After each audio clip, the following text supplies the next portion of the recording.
Isa na naman edisyon sa ating pag-istoryahan. New stories to feature, new secrets to reveal. Because here we learn, create, and perform.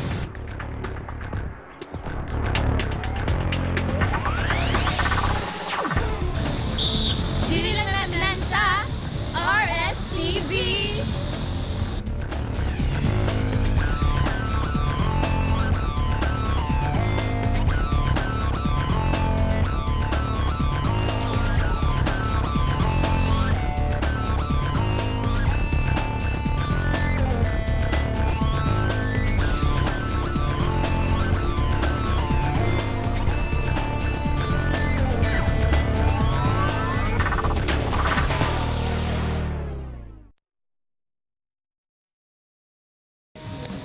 Maayong aga mga amigo, kagamiga. Kag syempre maayong aga man sa imo, amigo Valerie. Yes, maayong aga man sa imo, amiga Grace.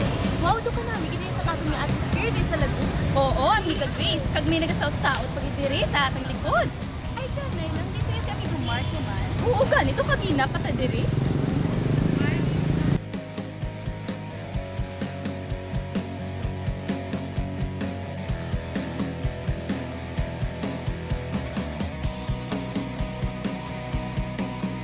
Uy, Mark, nakalay kay Kuya Man. Hey, Kina, nagsimba pa ko ba? Speaking of churches, I know one na kung diin ang foundation niya. Very strong giyapon despite the struggles and challenges in maintaining the church. That is right, Media Valerie. Kag sining adlaw amo na aton yung pag-feature sa aton nga episode. Kag kilalanin nato ang mga tao sa likod na inisimbahan kag kung paano iniibot. Bantayan iban nga detalye, kag kung ano ini nga simbahan diri lang sa RSTV! Isa sa mga pinakadaan nga chapel diri sa Bacolod, ang Our Lady of Peace and Good Voyage diri sa Region Pearl Homes, Villa Angela Subdivision. Inigin tukod sang 1995, kag bago pa man ini natukod, nagasugod na iya ang mga misa kag kongregasyon sa isa lamang ka eskwelahan. Bangod nga nagadamo pagid ang mga tawo kag tumuluo, nag-decide ang Pastoral Council sang amutong tinion nga magpatindog sang mas malapad ug mas convenient nga lugar para sa mga misa. Ang Our Lady of Peace and Good Voyage Chapel pa lamang bangod hasta subong, wala pa sila sang ginatawag nga resident priest. Sila ginabisitahan lamang sang isa ka pari kung sa din ang iya main parish, Yara sa Helvetia Heights. Like the other churches, Our Lady of Peace and Good Voyage is also celebrating and conducting different activities such as Feast of Santo Niño, Holy Week, Flores de Mayo, Santa Cruzan, Month of the Holy Rosary, Misa de Gallo, and most especially, on the first day of May, gina-celebrate nila ang feast day sang ilang nga church. So, sir, ano ang imong role as a pastoral chairman? As chairman sa Pastoral Council, so I have to lead ang tao para na mapa-improve natin ang simbahan. Lupasan yun, we have to ma-coordinate ko sa mga programs para nga ma-continue, no, ma-motivate natin ang tao bala nga mangin active, no, para nga itong simbahan vibrant kag buhik ng simbahan. So kinanglan active ang tao. So kinanglan wala untat ang aton nga ang aton na mga activities, series of activities para nga sige ya po. To end up, ang code ng kagina nga the people are the church. I like that quote. And could you elaborate? Okay. So ang nula sa nga kita ang simbahan. So ginabalay naton ang simbahan sa tao hindi kayang building. So nang sinaton yung standin lang kita. Kinanglan mangin isa kita isa ato pagtuon. We should be one heart and one mind. Para mag-build natin ang community, mas strengthen natin na based on the word of God, ang ating pagpangabuhi, kinangan i-apply natin sa ating Faith and worship.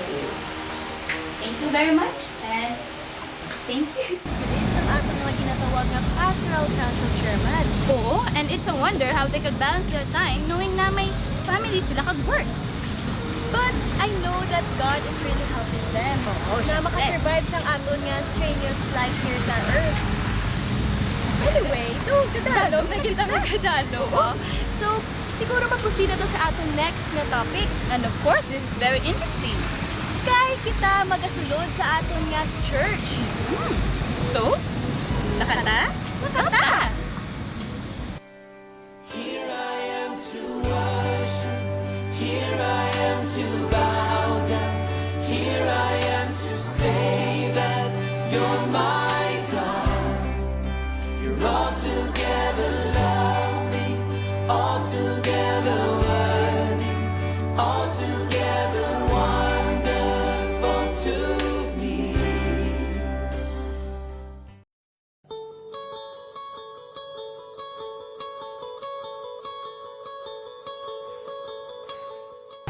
Amigo Mark, ano na yung tabusin mo? Manalo yung sir mo, ha? Well, Ano okay. ako may ginanong ka pa, ho? Duwa ka, pwede doon sa trip namin, pero it's all worth it naman. By the way, this is Migo Marcia na ating guest host for today. Hello!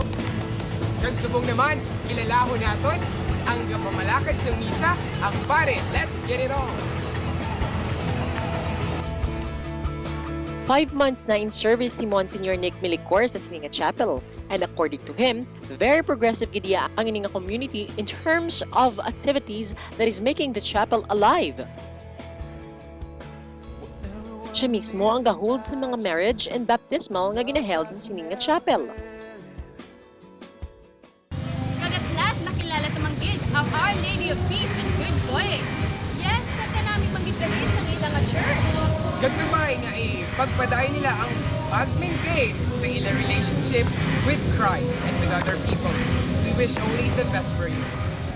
This has been Grace. This has been Valerie. And Mark, Because here we learn, we create, and we perform. dili lang sa RSTV!